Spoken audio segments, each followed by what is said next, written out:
Hello, everyone, and welcome. We'd like to thank you for joining us here on International Women's Day.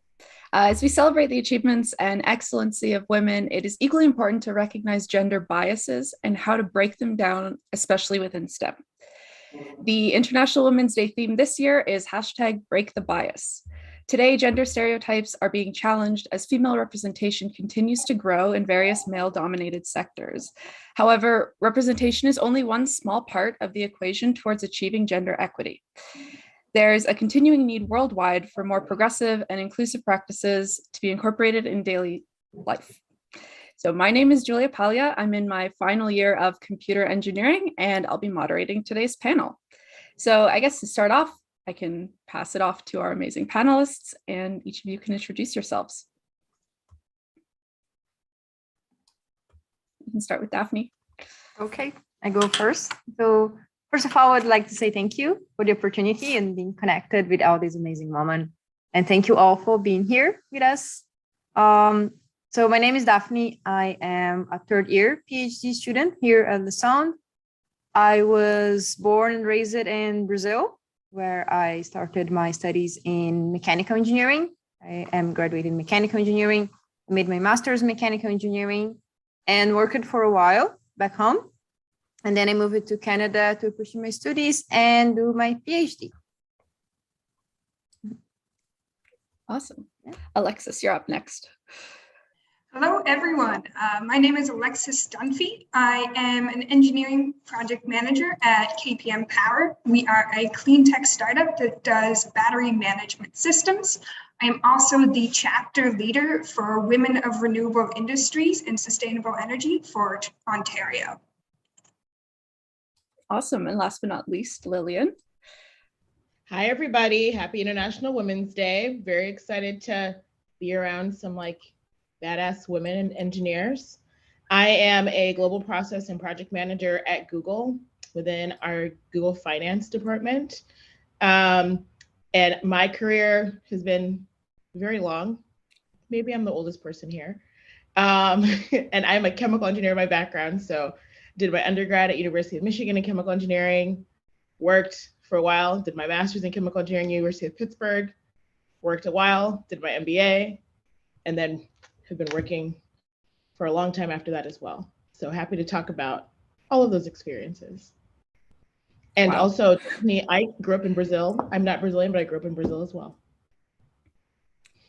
Okay. Love that.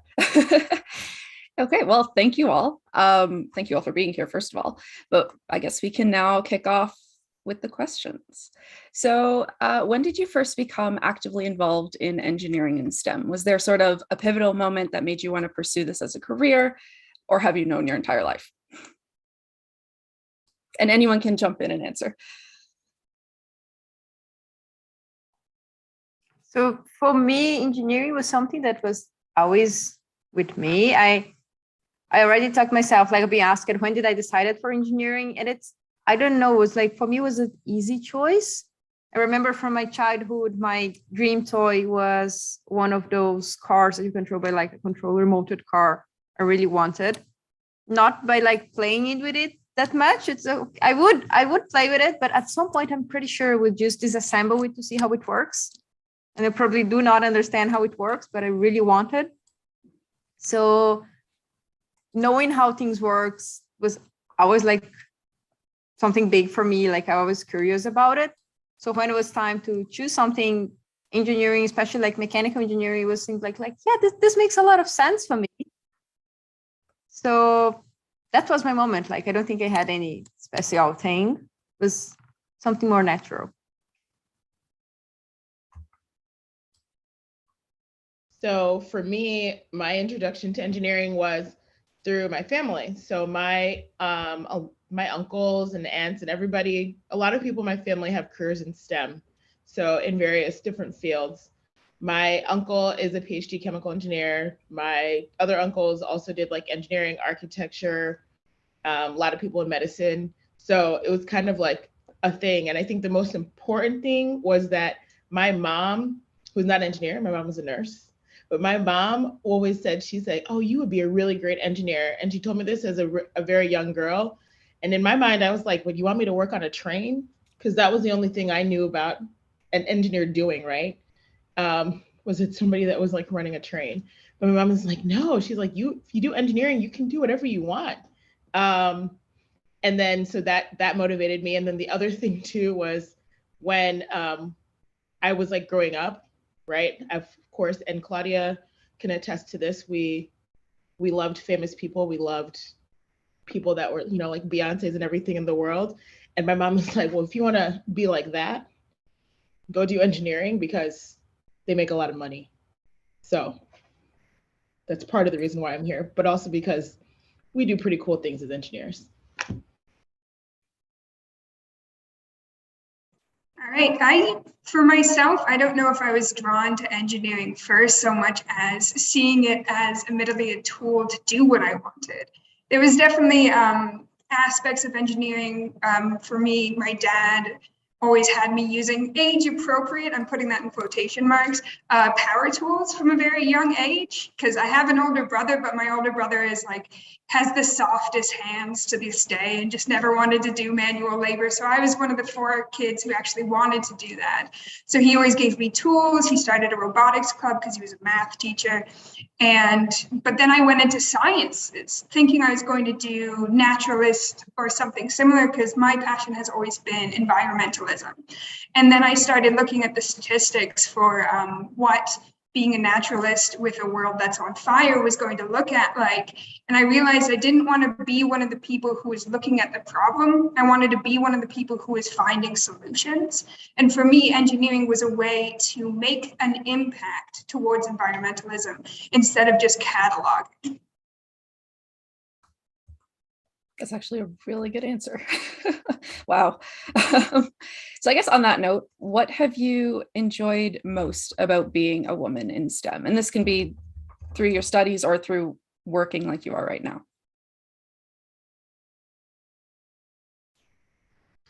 I think the most important thing is that even though we've had a long history of women in STEM, you would be surprised at how many things in this world are designed, developed, whatever thought, without thinking about like diverse perspectives. So something as simple as like the voice technology that we use for like Siri if you have an iPhone, or if you have any type of home devices like your Amazon Alexa or Google Nest or things like that, right? Like a lot of these things are designed for a certain prototype of person.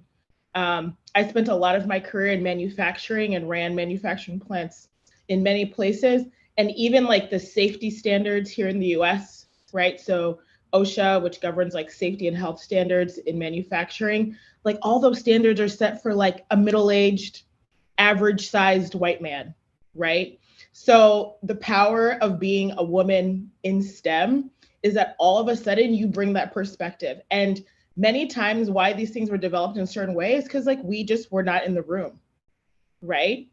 So like I also like Alexis, like in a past life when I worked at BASF, I was working on like some of the original battery technology that was going into environmental or electronic vehicles, right? So this is like 2010, right? After like Obama passed like the stimulus here in the United States saying we're going to invest more in renewable energy, right? We're making these battery materials. We're building a plant to make these battery materials. We're commissioning the plant, and we had to wear respirators. And 2 of us on the leadership team starting up the plant are women, and they hand us these things, and we're like, "Who is this designed for?" There was no space for our boobs in the suit that we had to wear, right? So something as simple as that, right? So like now, they're never, in that department at BS, they're never going to do that again, right? Like they worked so hard to make sure we got the respirators and we had the suits that we needed, but things like that, it is like so important, right?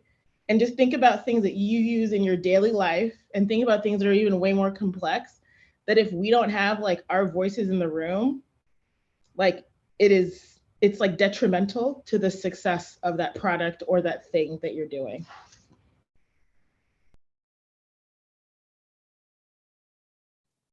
Those are some really good points. Like I've also worked in automotive and I forget the exact number, but the percentage of women who are seriously injured in cars is so much higher because our center of gravity is different and no one ever thought to ask that. It's only calculated for women in the passenger seat, not in the driver's seat, which I think is rather telling. And I think like those were really good points, and to kind of expand on that, I don't know if enjoy is the word I want to use for being a woman in STEM, but I think because you're so often already seen as a little bit more of an outsider, and you end up in these types of discussions, which I think both make me sad that they have to happen, but still add so many voices that have to be here, that it makes it so you start to question things that a lot of people have accepted. It makes it so if you're working in a workplace and someone's like, oh, that's just Greg, he's just, brutally honest. And you go, well, no, he's an asshole. Because you are forced to see that so much more clearly because it is affecting you in a different way.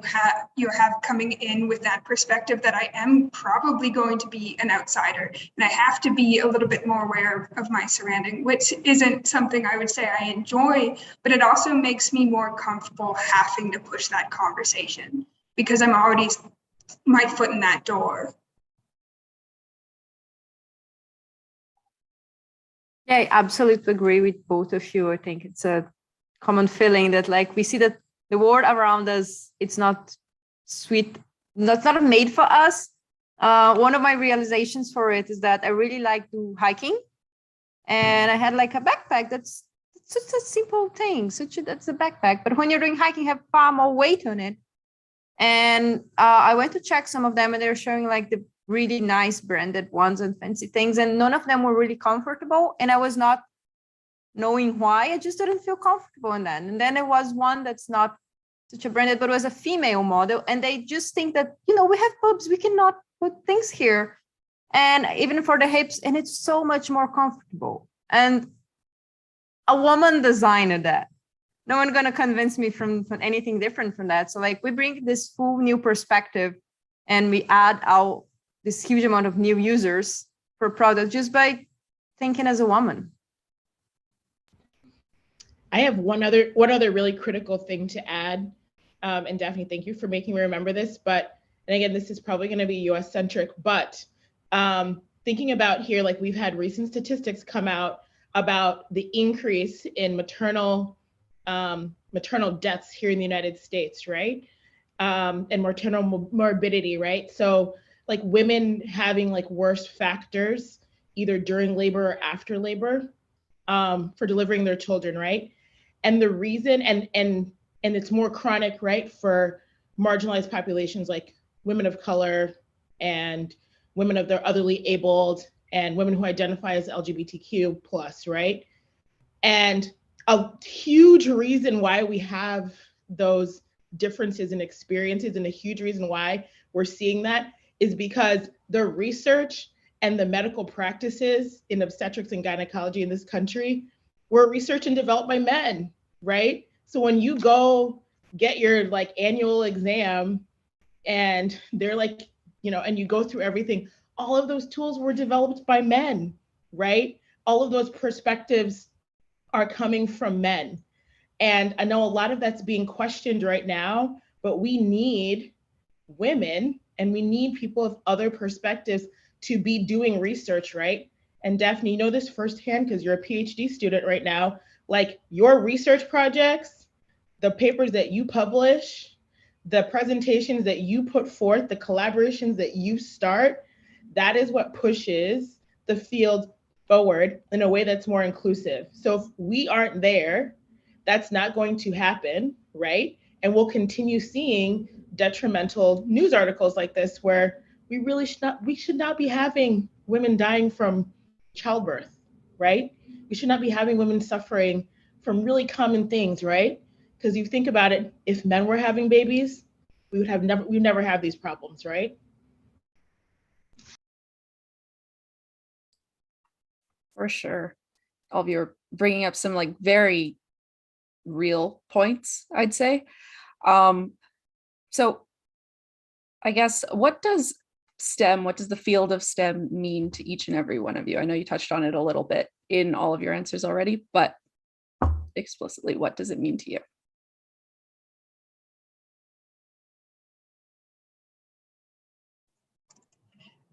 I think for me, I try to remember, and it's something that I've always pushed for discussions in STEM fields, is that it is one factor of knowledge. And I mean, I'm not calling people out directly or anything else, but I found, especially in university and in my career, that so often STEM is treated as this pedestal, as if it is the holder of knowledge.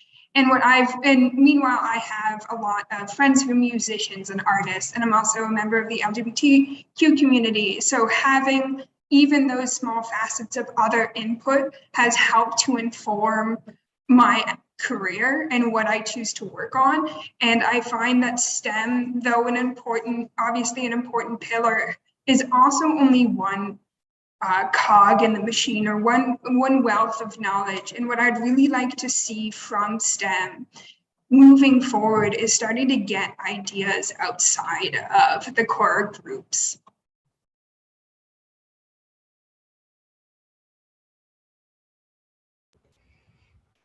Yeah, I would agree, Alexis, that when I think about STEM, it's really about, and you'll hear this a lot when you go out into the workforce, but I think the most powerful combination, at least in the corporate world, is the marriage between STEM and business, right? And whatever that means, it's very broad, right? But the thing about it is like the critical thinking skills that you're developing in your engineering curriculum on the academic side. And then the ability when you go out into the working world, whether that's in academia or in corporate America or going nonprofit, whatever, right? But the ability to then like turn that into like, how do I solve problems in a very ambiguous way is really powerful. Like other people can't do that, right? And so that, because that is not a skill set that is natural outside of STEM. So one thing I think that's really important to think about is like, how can you flex the mental muscles that you are like so greatly developing right now? How do you do that and impact that in another way, right? So like, how do you lend that expertise to other non-STEM fields, right? And as you embark on your careers, you'll see that, yes, there are some very direct careers that are like, yes, you can graduate from engineering school and go work as an engineer in, you know, some of the fields where we've all worked, or you can go into academia, but you could also graduate and then go work for like the Canadian government, right? You can go work at a nonprofit. You can be like me. I work in finance at Google, right? And the thing is, it's because I'm not doing science, but I'm solving problems, right? And it's my skill set that I developed as an engineering student that allows me to be able to do this type of work, where if there's ambiguous problems to be solved, it is the STEM perspective that almost always wins out, because you can marry it very well with all these other skill sets. Yeah, I think that what Lilian said, it's completely true. We developed like amount of sets. It's not about knowing, like for me as a mechanical engineering, my knowledge about how turbines specifically works, it's not that useful, but knowing how to solve problems and how to think critically about them, how to like get information, work with what you have, find a best solution or like a more adaptive solution. I think this is like our real power that we end up developing. I just don't like to see it like so strict. And like STEAM, it's as Alexis said, like STEAM is the best and we don't need the others, art is for fools. Like our world is great. Particularly, I especially like engineering because it's easy, because, you know, you're probably going to have a certain amount of data and you're going to work with that and you end up like with some like better answers. And we do have right and wrong answers. Makes easier. My sister is a piano player. And when you're looking for interpretation and these things, there is no right or wrong. There's just different ways. So they have like infinite options. Seems harder.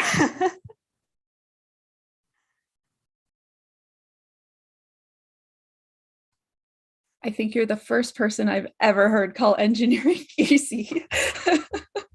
But you're right. You're right in a sense. It's a lot more structured. I'll agree with that. So on a more fun note, do you have a book or a movie or a TV show that you've really enjoyed that you think exemplifies what it's like to work in STEM or just empowers you in general as a woman in STEM?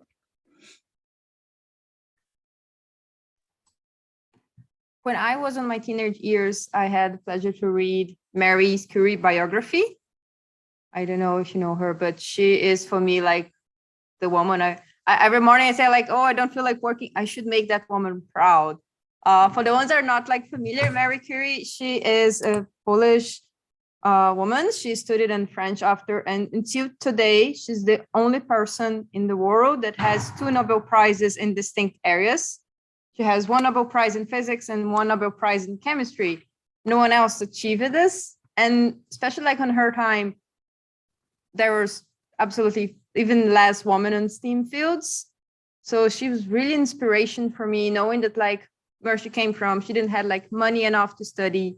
So her sister was assisting her financially while she was studying. And all like the barriers she need to pass and prove herself, and she make like huge developments in radiology. So yeah, everyone should know about her. Read her biography if you can. That's my book recommendation for you.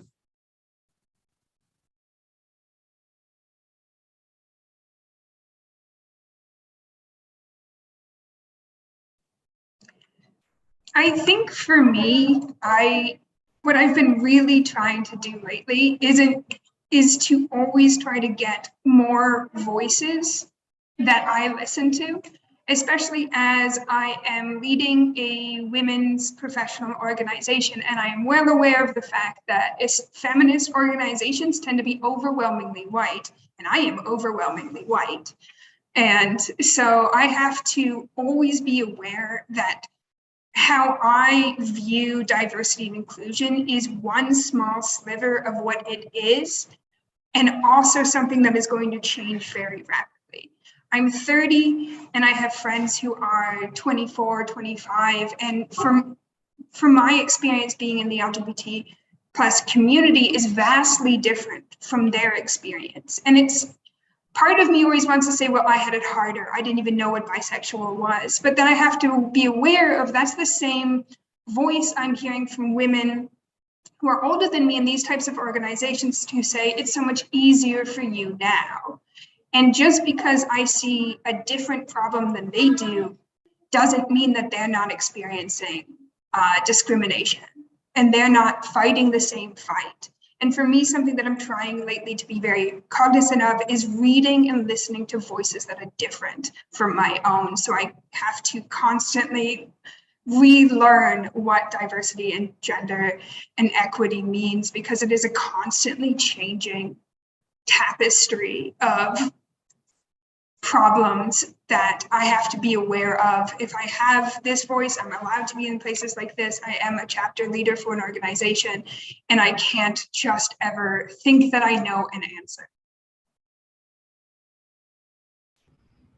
Alexis, I really like your answer because I think that is a very important thing to keep in the forefront of your mind. But I also think it's also a really important perspective for like men and other people who do not identify as like a woman to also think about, because it's really, really important to have that perspective for your entire career. Because as you progress in your career, you're going to be in different rooms, sitting at different tables, where it is increasingly important that not only that you're representing yourself and representing what you stand for, but that you provide that perspective for other people whose perspective is not always well represented at every single level.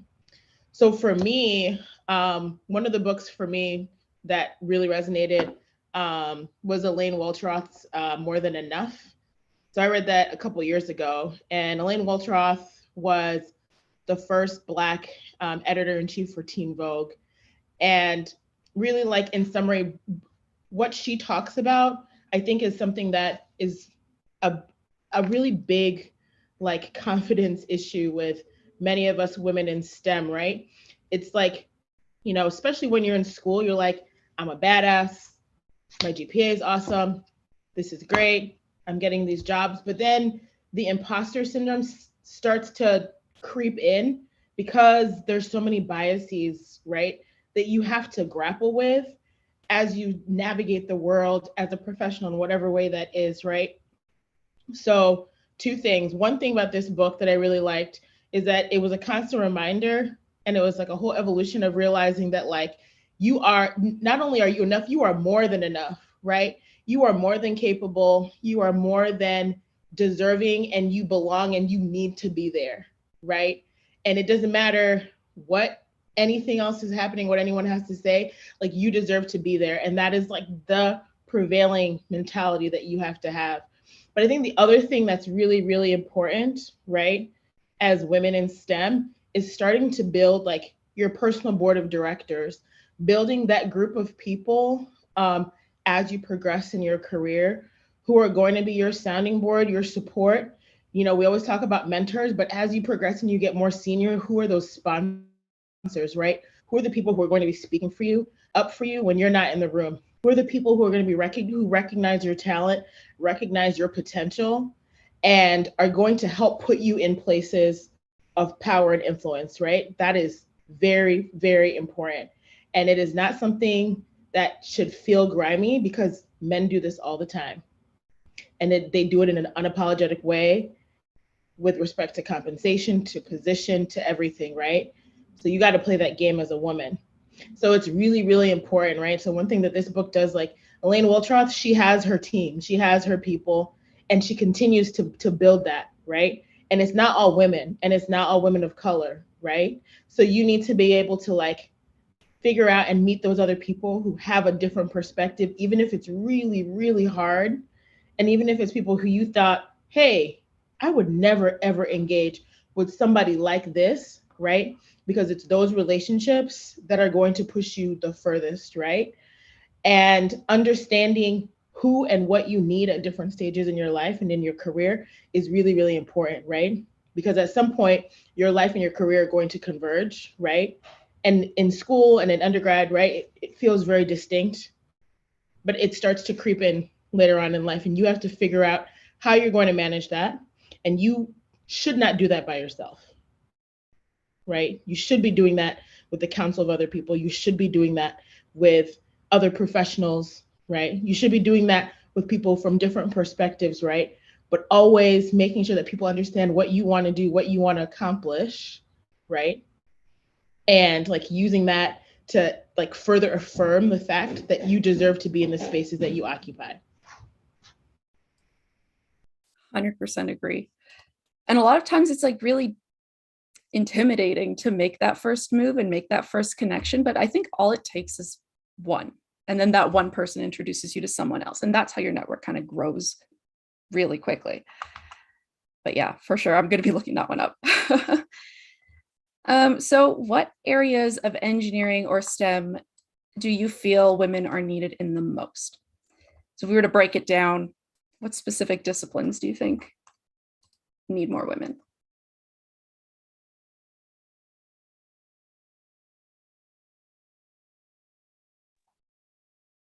I'm going to go off script and say, sorry, Daphne, you can go. No, you go. Can I instead say C-suite positions? Because it's not what I've noticed increasingly, and you can actually see the stats. For instance, I'm in energy, and entry level, it's 50% women, 50% men. At C-suite positions, so we're talking like CEO, all those really high ups, it's 26%. And what a lot of companies are pushing their hiring towards women, but not promoting, not giving that power. And there's tons of studies that show that women want those promotions, that they deserve those promotions, but it's not happening. And I think what I would like to see is a lot more women in those C-suite positions. What do you think it'll take to get us there? I 100% agree. That's a loaded question, I know. Mm-hmm. So there's some I think accountability is a big thing. There's this accord called 30 by 30, I think, in which companies sign on that they have to have 30% of their staff women by 2030, I believe it was, or something like that. Or they would start getting fined. And I think starting to have not just statements made, oh, we're promoting diversity, including put a LinkedIn post out, but having companies forcing them, and this will probably have to happen by women, but forcing them to start to be accountable, showing those statistics, showing what's actually happening.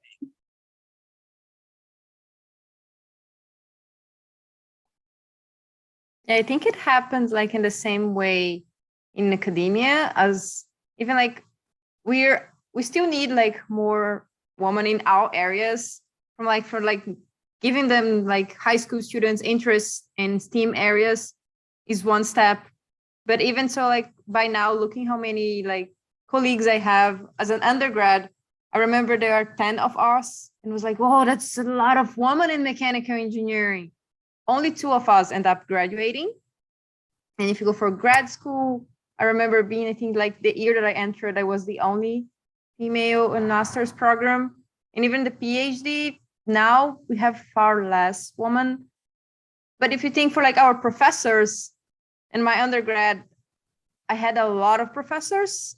I think I only had 3 female professors, like on mechanical engineering areas. So we need them in our areas for sure. And we need to not only like to get them in, but keep them, as you said, like create an environment in which we feel comfortable and we know that we can grow in our choices. I think from a corporate perspective, we need women to be in more critical decision-making roles, right?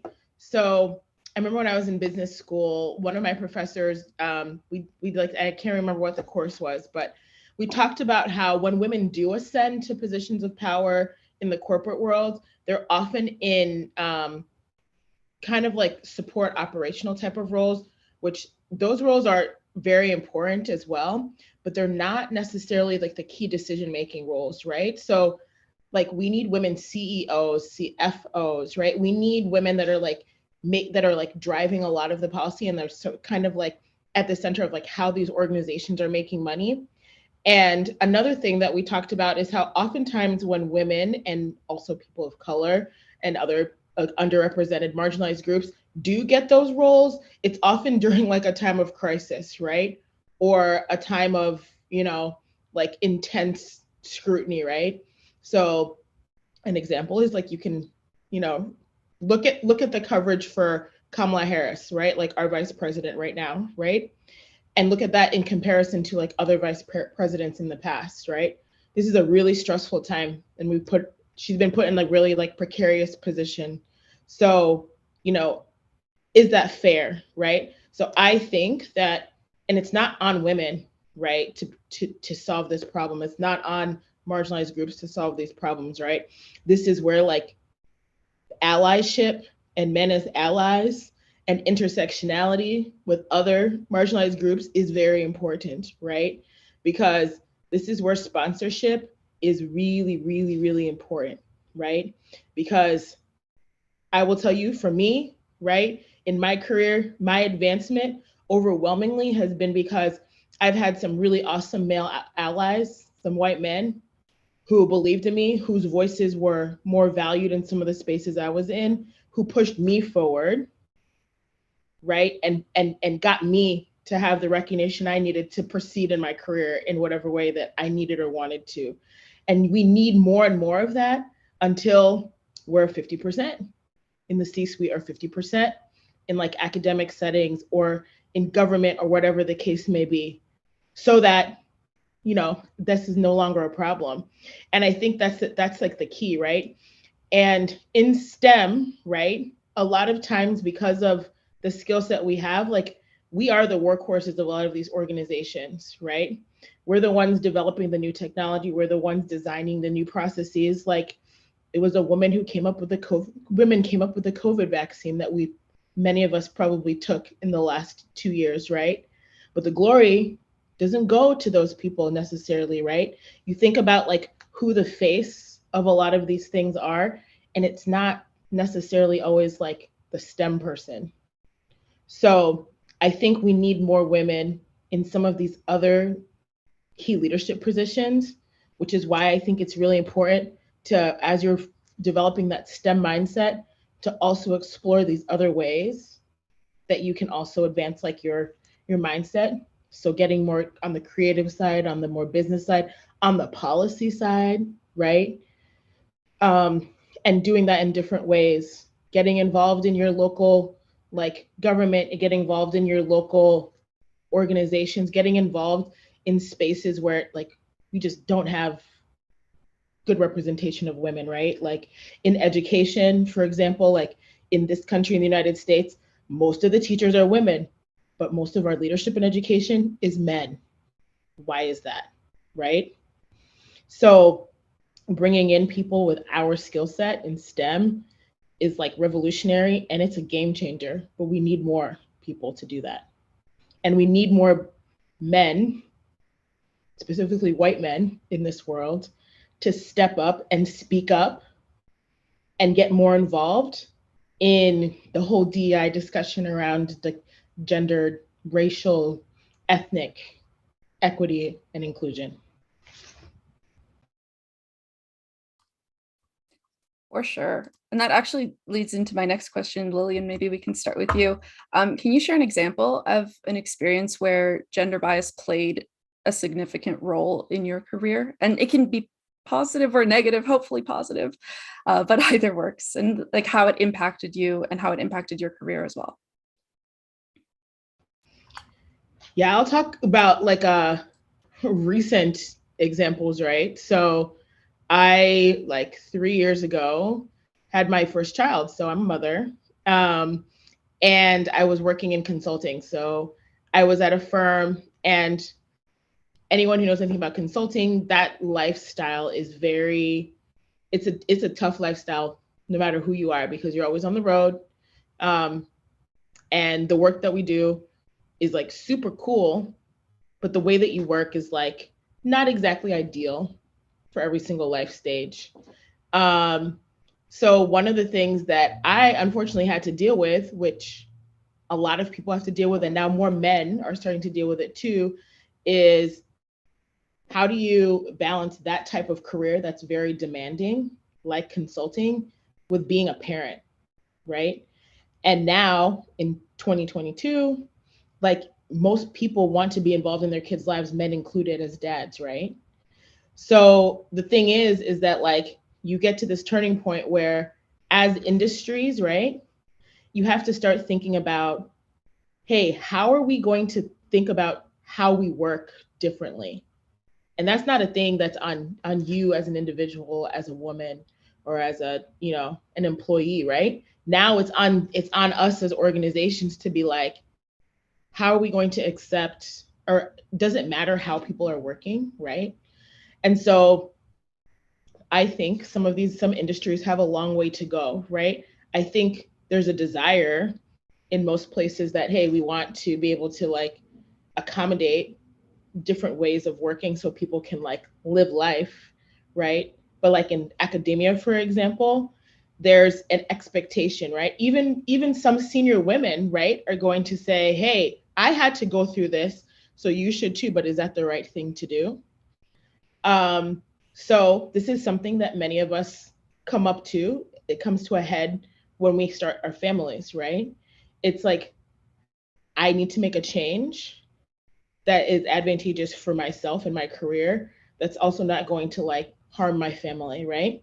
And unfortunately, I had to make that decision at a point in my career, but it was also something that many of my male colleagues also had to do. And I remember in the organization I was in, it was definitely something that the leadership there started to like seriously look at, because they were like, well, we're losing all of these people. And how do we turn that around? So hopefully by the time many of you who are currently undergrads get to that life stage, hopefully we're doing better, right? But it is something to be cognizant of. And it doesn't have to be about becoming a parent, but if you have anything else happening in your life, you have aging parents, you have pets, you're a marathon runner, you, whatever the case is, you like have a wine club, you're like a chef on the side. These are all things that like now you have to figure out, how do I accommodate this other part of my life, but also have this career? Because we don't work, you know, we don't live to work in 2022, right? We're only working so that we can like live our best lives. So that's something I think that the working world needs to figure out, but it is something that is going to become a conflict for many of us in the foreseeable future.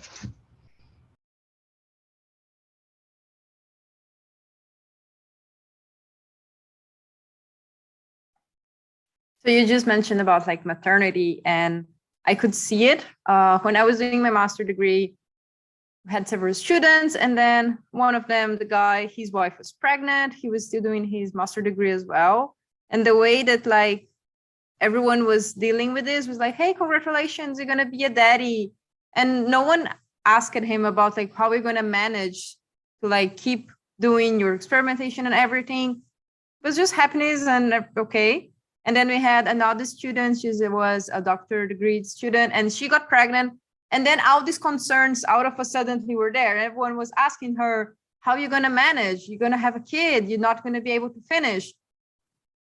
Both of them were going to have kids, but there's such this huge discrepancy in the different ways that we deal with that. Because for him was kind of a natural thought I think people had about like, yeah, his wife going to take care of the kid. He's going to keep his life. Why for her, that was not like that. And that really made me angry at the time. I remember it was like, if you're happy for him, you need to be happy for her in the same way. Both of them are going to need to manage things in the same way. But that was something that I saw that was really strong and affected me. And I think it's not only in that place. I think everywhere is going to end up dealing with things like this, and something that we really need to change it.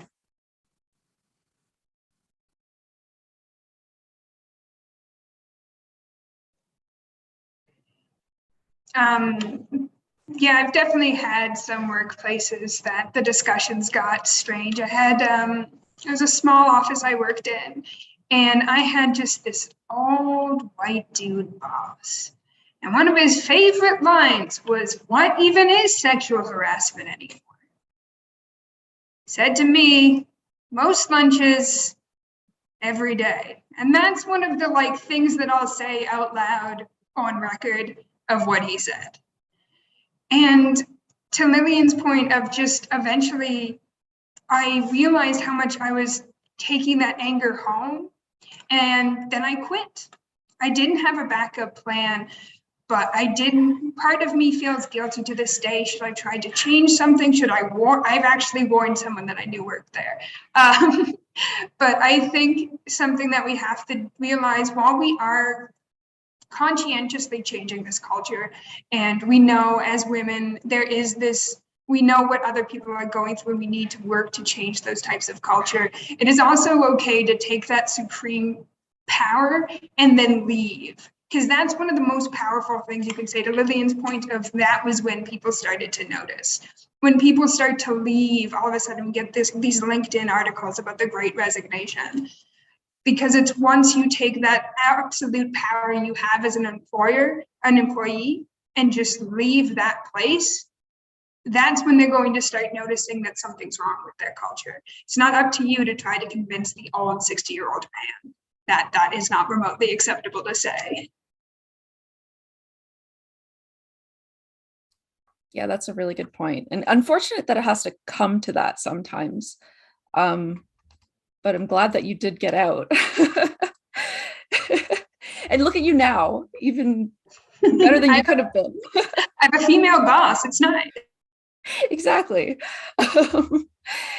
Okay, well, I think we have time for one more question. If you could give a message to women and just anyone in general considering pursuing studies in engineering and STEM, what would it be?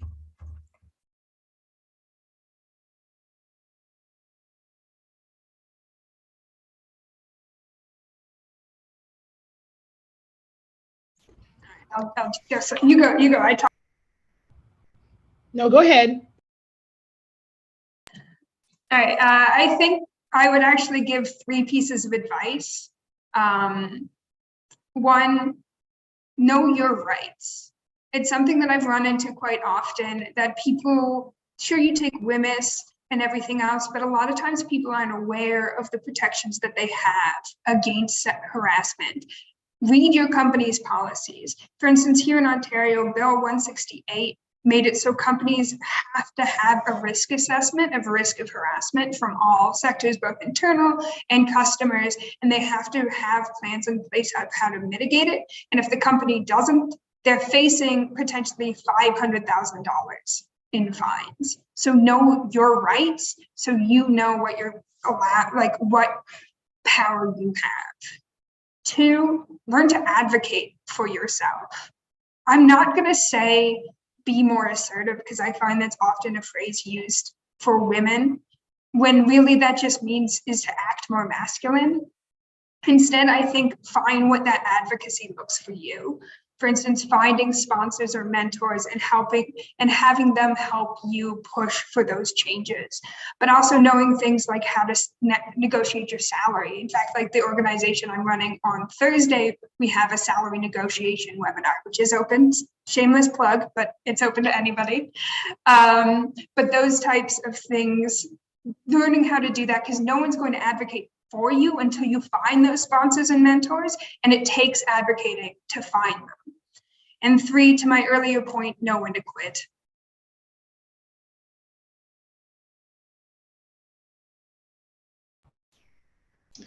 So I would say a couple of things. Just because you're majoring in engineering or STEM doesn't mean you have to do that.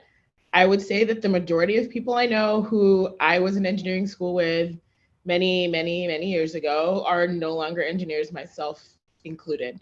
So engineering and STEM careers, so that includes like natural sciences, including here in the US, we actually call it like STEAM because we include the arts in there as well.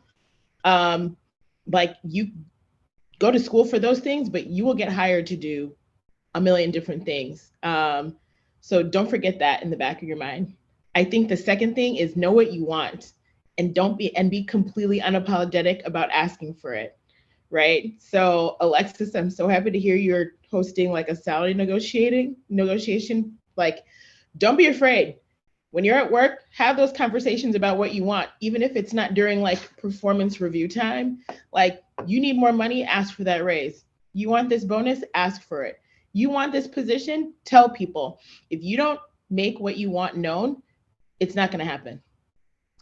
And I think the third thing is that when you have an engineering degree in or science or math, if you have any type of STEM degree in your arsenal, people are scared of you, girl. Okay? They are scared of you. No one's going to mess with you, because all you have to say is, hey, I'm an engineer. And then everyone's like, whoa, you're smart. And no one's going to mess with you. I'm serious. Because what you had to go through to get that degree, it's a testament to the fact that like, we can't knock you down. And then, one other thing is, make sure you know when to ask for help. Make sure you know when to outsource things in your career and in your life. So in STEM careers, you're going to live a good life. Invest in things that are going to give you less of a headache, and don't feel bad about it. And I'm a huge, huge proponent of protecting your mental health. You're going to focus on physical health. You're going to focus on financial health and all the things that people tell you to, but your mental health is really, really important, and your emotional state is really important. So invest in that heavily. Take full advantage of all of these new great benefits that all of us are starting to provide for you. But ask for that and demand that. And especially those of you in academia, please demand that in academia. Yeah, I totally agree. I think these are awesome advice. And I have the same opinion. Just think like we need to be brave and not shine or think that like, oh, they're like making a favor of having me here. we're here because we deserve it. We have all the potential, and we always should like put our voice and speak, as much as like it may lead us for problems. For me, at least, it's like, as you said, like for mental health, I always put my mental health first. So if I heard something that I really do not agree, or something that it's somehow sexist, I always speak for it. Sometimes they're gonna say like, "Oh, I didn't intend to," but you're teaching them sometimes. If they're speaking something sexist, this is not a mistake they should keep committing. So we just need to be brave and make ourselves be heard and fight for it. It's not easy, but it's worth it.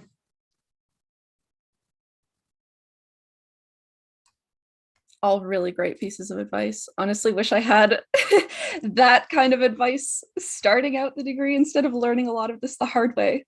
But that's why we're doing things like this kind of panel. So I think that's all the questions I had. I'm not sure if there's anyone in the audience that had any additional questions. But I do want to say thank you all for being here. This was really great. Hopefully everyone in our audience also got something out of this.